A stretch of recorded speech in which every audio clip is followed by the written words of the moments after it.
Bonjour à tous et bienvenue sur la chaîne Wrestling Love. On se retrouve aujourd'hui pour une toute nouvelle vidéo. Alors dans cette vidéo, nous allons continuer une série qu'on avait commencé en mai dernier, au début du mois de mai. Alors je sais pas si vous vous en rappelez, on avait commencé une série par rapport au random item de Cage Match. Donc je vous avais expliqué tout le concept, tout ça. Je vous avais expliqué un peu comment ça fonctionnait, ce que ça donnait. N'hésitez pas à aller vous référer au tout début de la toute première vidéo sur les random item Cage Match que j'avais fait pour avoir un peu le concept, tout ça. Là, je vais directement rentrer dans le vif du sujet. Je vais faire donc un top 10 des meilleurs matchs en random item sur lesquels je suis tombé depuis. Bon, évidemment, je suis tombé sur des très très bons matchs, hein, on va pas se mentir. Voilà, je peux tomber sur des très bons matchs comme ceux dont je vais parler, comme des matchs un peu moins bons, comme enfin il y a pas longtemps par exemple, je suis tombé sur un Steve Austin Undertaker de Backlash 2002. Le match est nul à chier, franchement, c'est naze, mais à un point. Mais je suis tombé aussi sur un Bushwhackers contre les Rougeaux à WrestleMania 5. Donc enfin, voilà, vous voyez, on tombe pas que sur des très bons matchs. Là, je vais vous donner 10 très bons matchs sur lesquels je suis tombé, mais là, c'est vraiment que la face positive, parce qu'il y a une face négative, des fois, sur les random item cage match.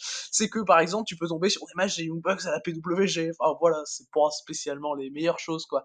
Mais du coup, on va commencer ce top 10, donc cette deuxième édition de la série du top 10 des meilleurs matchs hors random item cage match. C'est parti, donc le numéro 10, c'est un match de la WXW. On part donc en Allemagne au 16 Karat Gold 2010, le jour 3. C'était Ares contre Chris Hero.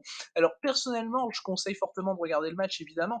Le match, je le trouve vraiment génial. Enfin voilà, c'est un match WXW, vraiment, j'aime rarement autant des matchs à la WXW, honnêtement. J'ai du mal à accrocher au style de la Fed. Mais là, Ares et Chris Hero, Ares, que je connais un peu moins personnellement, évidemment, Chris Hero, on le connaît super bien, que ce soit récemment à NXT UK ou avant Ring of Honor Shikara. Et non, ouais, Hero va faire de super jobs dans le match. Enfin, si vous aimez vraiment ce genre de choses avec Chris Hero, les gros strikes, les gros rolling elbows, le match il est clairement pour vous parce que franchement, ça s'arrête pas. Ils ont un impact assez fou. Et Ares aussi, c'est un super performeur, je trouve.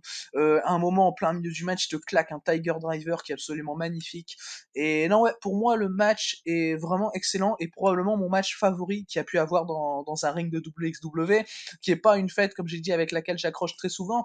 Mais là, ce Ares Crisero, franchement, je l'ai adoré, je peux que le conseiller personnellement. Il n'y a pas une grosse storyline de ce que j'ai compris. Je sais que les deux ont eu beaucoup de matchs auparavant, mais il n'y a pas besoin d'avoir une storyline, c'est ça que je veux dire. Il n'y a pas besoin d'avoir une réelle storyline en entrant dans le match, parce que franchement, là, rien avec ça, moi j'ai mis 4,5 personnellement. Et non, ouais, j'ai trouvé le match vraiment, vraiment excellent. Et c'est à conseiller. Du coup, Ares contre Chris Hero au 16 Carol Cole 2010, jour 3. C'est mon numéro 10. On va passer maintenant au numéro 9. Le numéro 9, c'est un match de Dragon Gate. On va donc partir au Japon. On est en 2009 au show Gate of Anniversary et on est pour le championnat Open the Brave Gate. Et nous avons Masato Yoshino qui défend son titre contre Shima. Donc voilà, affiche sur le papier qui est quand même hyper alléchante. Elle a été excellente. Même note que le précédent match, pour moi, c'est un 4,5, le Shima contre Yoshino.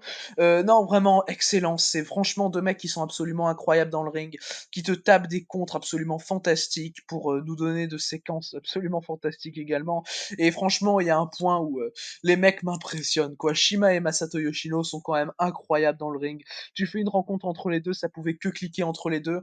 C'est le premier match entre Yoshino et Shima que je matais, il y en a eu quelques-uns, et vraiment j'ai hâte de tomber sur les autres random items ou même de les voir tout court, parce que non, franchement, Shima il est fantastique, il claque un Météora à la fin, enfin, c'est fabuleux, je trouve. Franchement, il le claque de la troisième corde, c'est vraiment hyper impressionnant. Et franchement, même t'as des comptes dans le match, c'est hyper intelligent. Enfin, tu te demandes où les mecs vont chercher leurs contres, où les mecs vont chercher leurs ressources finalement pour arriver à surprendre l'adversaire. Et il y a toujours cet aspect-là du match que je trouve fantastique, c'est l'aspect d'arriver à reprendre le dessus sur l'adversaire au fur et à mesure du match. Et là, ouais, le match, il a un summum qui est magnifique. Et moi, je mets 4,5 personnellement, parce que le match dure pas une... Ils ont pas ils ont pas 30 minutes non plus, évidemment, on est en milieu de show, de leur show anniversaire, enfin voilà.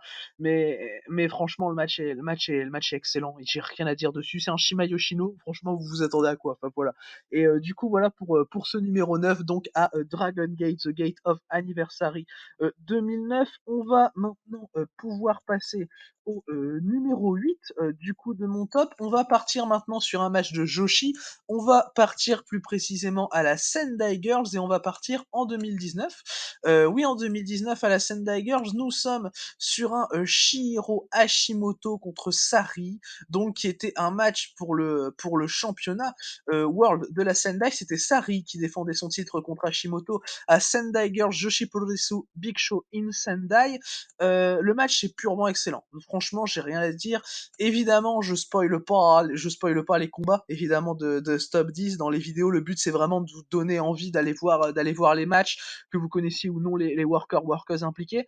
Et ce match entre Hashimoto et Sari, là aussi, pour moi, c'est 4,5 et c'est un plaisir à regarder. Franchement, c'est vraiment, j'étais tombé dessus en random item, très honnêtement. C'était avant, là encore, la première vidéo qui avait été faite sur le random item. J'étais tombé dessus en pleine WrestleMania Week, où j'avais trouvé une pause pour faire un peu de random item, et j'étais tombé dessus. C'était un régal, franchement. Et non, ouais, le match est super bien construit. Hashimoto aussi, c'est une excellente powerhouse, comme d'habitude. Dans le match, elle tape des souplexes, des powerbombs qui sont incroyables. C'est vraiment, si vous l'aimez, le style powerhouse un peu à la Jeff Cobb. Matez le match, parce que Hashimoto, c'est un peu la Jeff Cobb au féminin. Je la trouve fantastique, Shiro Hashimoto. Sari, elle résiste beaucoup dans le match, et c'était vraiment parfait.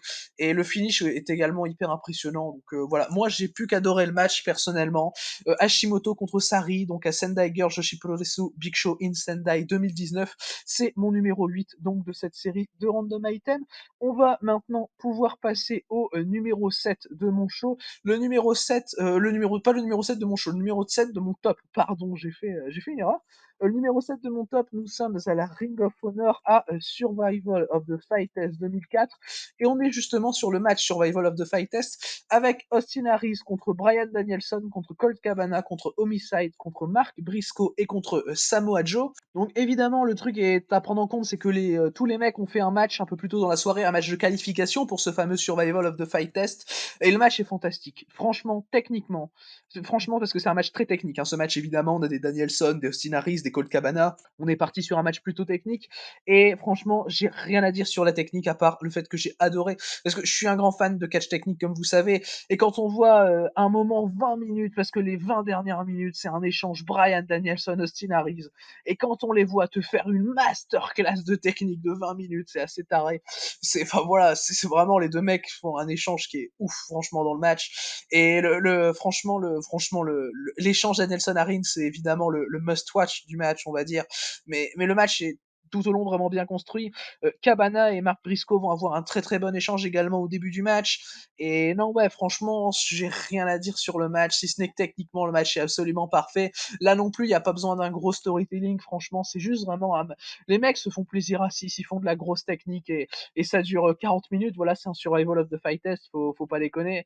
Et non, ouais, le match est absolument génial. Personnellement, je peux que le recommander. Là aussi, j'ai mis 4,5 parce que je peux pas faire autrement, et j'étais proche du 4,75 aussi. J'ai d'autres 4,5 dans cette série de top 10, et là aussi je suis proche du 4,75, et c'est justement de ça qu'on va parler, puisqu'on va passer désormais au numéro 6 de mon top. Le numéro 6 de mon top, nous sommes à la WWE. Voilà, c'est mon seul match WWE de ce top 10. Nous sommes à Extreme Rules 2012. Alors c'est un match qui est peut-être bien plus connu que les autres, mais je suis tombé dessus à random item et je l'ai surkiffé, très honnêtement. C'est Chris Jericho contre CM Punk à Extreme Rules 2012 dans un street fight. Alors en plus de ça, le match est à Chicago, donc bon, t'as la foule qui est à fond derrière CM Punk, et c'est toujours génial à voir. À un moment, t'as un spot où t'as un fan qui va mettre une baffe à Chris Jericho, et je l'ai trouvé génial, ce spot. Franchement, non, ouais, c'était vraiment plein de sens. Et les deux sont géniaux également. CM Punk, je le trouve toujours hyper inventif. T'as un spot d'un elbow draw à travers la table des annonceurs depuis le poteau du ring, qui est fantastique également. Jericho très très arrogant, super heel work de sa part évidemment, pour mettre super bien over le local de Chicago, on va dire. Et t'as un spot aussi avec de la bière qui est excellent. Enfin, je vais pas trop parler de tous les spots du match évidemment, parce que il y a quelques autres spots évidemment qui m'ont plu, mais le but c'est pas trop spoiler non plus. Mais franchement, et Punk, c'est un babyface naturel qui est assez fantastique. Et non, ouais, franchement, la fin est également géniale. Je vais pas la spoiler non plus, mais c'est un street fight qui est purement excellent, ce Jericho Punk. Et clairement, voilà, franchement, tu sens que les deux mecs ont une certaine alchimie qui rend le match encore plus spécial. Et franchement, la foule est assez exceptionnelle également dans le match. Mais les deux mecs savent s'y faire. T'as une parfaite pardon, opposition face-heel dans le match qui est vraiment remarquable, j'ai trouvé, entre Jericho et Punk. Du coup, voilà, là aussi 4,5 pour ce match, donc que je recommande évidemment. Du coup, on va passer maintenant à mon numéro 5 de ce top. Mon numéro 5 de ce top, nous allons partir à la Sendai Girls, encore une fois. Nous allons partir sur un match qui était un peu plus tôt, on va dire, dans l'histoire de la Sendai Girls. On était sur les tout premiers shows de l'histoire de la Sendai avec tous les shows qui s'appelaient volume live, The Sendai Girls live, volume un tel avec un certain chiffre. Et là, nous étions à Sendai Girls live, volume 10. Nous étions dans une finale de tournoi, le Battlefield War Tournament. Nous étions dans un match entre Ayako Hamada et Meiko Satomura. Donc, logiquement, voilà, on était sur un match qui avait l'air sensationnel. Il l'a été, 4,5 limite 4,75 encore. C'est un main event qui est fantastique entre deux filles qui sont incroyables. Et franchement, c'est vraiment du gros beat-up. C'est vraiment le match où tu vas avoir des kicks, des strikes, où tout est hyper impactant. T'as une powerbomb d'Ayako Hamada qui est waouh, c'est assez fantastique. Et le match, c'est vraiment un banger. Le match va pas être hyper long, tu vois. Enfin, il va être assez long quand même pour un main event. C'est un peu moins de 20 minutes, surtout si on considère le fait qu'elles avaient eu leur demi-finale également dans le même show. Et là, elle te tape un banger de 20 minutes. Tu comprends pas. Enfin, franchement, enfin, c'est vraiment Satomura. Même aujourd'hui, elle est super. Hein, mais en 2007, là, c'est fantastique. Meiko Satomura, quoi. La meuf a fait des matchs qui sont quand même assez impressionnants. Et là, contre Ayako Hamada, évidemment, enfin, ça pouvait pas être mauvais. Franchement, ça pouvait pas être mauvais ce match. Donc voilà, clairement, j'ai surkiffé. C'est du 4,5 limite 4,75. Les échanges de strike entre les deux sont assez fabuleux et c'est franchement ça qui est à retenir. C'est franchement les échanges de strike entre les deux parce que c'est un match qui est très dans ce style-là et que je trouve fantastique personnellement dans son style. Du coup, voilà, j'ai rien à dire de plus. Je vous laisse découvrir. Du coup, c'est à Sendai Girls Live Volume 10, donc en 2007. Ayako Hamada contre Meiko Satomura, c'est mon numéro 5. On va passer maintenant à mon numéro 4. Mon numéro 4, on va partir à la New Japan. C'est le seul match New Japan du coup, ce top 10 de Random Item. Alors, nous étions dans le dernier show du G1 Climax 25, donc en 2015, le jour 19 du tournoi, et nous étions sur un match de championnat IWGP Junior Heavyweight. Kushida affrontait Ricochet. Pour ce match, pour précision, c'est Kushida qui défendait le titre contre Ricochet. Le match, je lui ai mis 4,5. Le match est absolument fantastique. Enfin, tu sens que les mecs ont une alchimie qui est absolument excellente. Et les deux sont franchement deux des meilleurs juniors des années 2010, Kushida et Ricochet, sans aucun doute au Japon, clairement. Et les mecs délivrent un match que je trouve fantastique, franchement, avec un selling dans le match qui est vraiment excellent. Et franchement, ce qui est assez impressionnant avec ces deux mecs, c'est qu'ils vont te faire un match très très high fly, sans transformer le match dans une espèce de match trop spotty pour rien, spot monkey, comme certains juniors peuvent faire aujourd'hui ou encore à l'époque pouvaient faire. Et le match a un excellent selling, quoi. C'est quand même assez fou. Et enfin voilà. Et tu as Ricochet qui arrive même pas à faire son 630 à un moment pendant le match tellement il scelle finalement l'offense de Kushida. Et moi j'ai trouvé ce spot absolument génial. Et non ouais, clairement un excellent match de junior en tout cas. J'ai rien à dire personnellement sur le match. Je le trouve vraiment fantastique. Là aussi 4,5 limite 4,75. Surtout qu'on est sur un show de finale de G1 Climax. Du coup dans le même show t'as un Nakamura Tanahashi. Enfin, voilà quoi, c'est quand même assez chaud. J'ai pas vu le Nakamura Tanahashi, hein, mais j'imagine que bon, Nakamura Tanahashi, ça doit pas être la pire des affiches au monde, quoi. Et être dans le même show que ça, c'est quand même assez compliqué. Et puis derrière, tu sors un match comme ça, tu fais ah d'accord, les mecs peuvent faire ça. Et ouais, non, c'était le match est dingue. Kushida contre Ricochet, du coup, OG1 Climax 25, jour 19, c'est donc mon numéro 4. On va passer maintenant du coup au podium pour cette série donc de random items et on va passer du coup à commencer par le numéro 3 et on va se faire un petit peu de Battle Arts pour le numéro 3, un peu de Battle Arts comme on aime évidemment. Nous sommes pour ce match de Battle Arts en 2008, nous sommes le 26 juillet 2008 et nous avons un 3 contre 3 élimination avec Alexander Otsuka, Munenori Sawa et Yuki Ishikawa contre Daisuke Ikeda, Katsumi Usuda et Super Tiger. Alors c'est un match à élimination qui va durer 45 minutes et le match est fantastique, vraiment. Bon, je sais pas si vous connaissez Battle Art. Battle Art, c'est une compagnie très très réputée pour son shoot style. C'est une compagnie de shoot style tout court en fait qui ne fait que ça finalement. Et c'est une compagnie qui a été fondée fin des années 90, qui a dû fermer en 2012. C'est la fête de Yuki Ishikawa. Yuki Ishikawa qu'on retrouve d'ailleurs dans le match. Et non ouais, le match est waouh quoi. Enfin, je m'attendais à un très bon match honnêtement parce qu'on est à la Battle Arts, parce que vu les mecs présents, que c'est un match à élimination tout ça, ça. Enfin voilà, je m'attendais à un super match. Le match a été vraiment incroyable. Et franchement, les mecs se foutent des pains dans la gueule pendant plus de 40 minutes, des kicks, des baffes. Les mecs veulent se tuer, c'est incroyable.